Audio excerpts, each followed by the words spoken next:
Hey everyone, it's me, Arthur Kade. All right, James Franco, you're always the busiest man in Hollywood. What made you want to remake Mother May I Sleep with Danger? The project was brought to me by Lifetime, and they had a great experience working with Will Ferrell and Kristen Wiig on Deadly Adoption, and so they wanted to do something similar.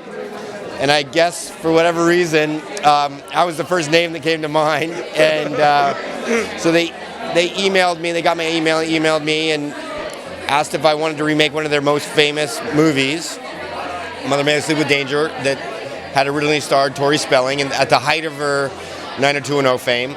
And I watched it and thought, oh, this is really interesting. I like the structure of it. There's certain things in there I really like, but if I did it, I'd love to revamp it. So I didn't tell Lifetime how I wanted to revamp it, but I just went straight to script. I outlined it.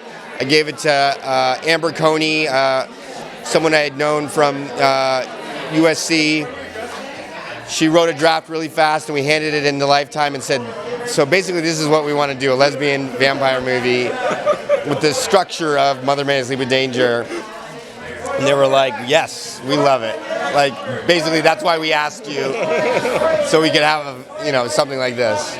Seems like you're having a lot of fun on TV right now. What draws you to TV? 11, 22, 63, something like this. What drives you to TV? I'm also starting to film a HBO series with David Simon from The Wire called The Deuce. And I really got into 11, 22, 63 and The Deuce because I read this book called Difficult Men, which is about a lot of the showrunners in this new golden age of television.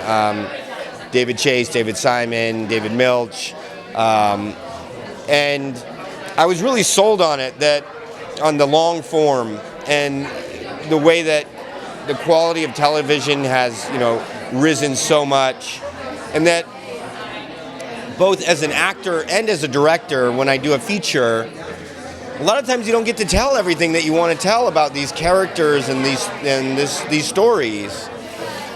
And that book really showed me, the place to do long form is television. You don't have to worry about the quality suffering anymore. And a lot of the subject matter that I used to love in movies, especially movies of the 70s, has now moved to television. Basically, you can see, of course, Sopranos is inspired by, everything Scorsese and Coppola did in the 70s. But they're not making a ton of those adult dramas as features anymore. And so television was really the place to do that. And so I called up David Simon. We had met before. I called him up. I said, hey, I remember you mentioning this project about the old 42nd Street in the 70s.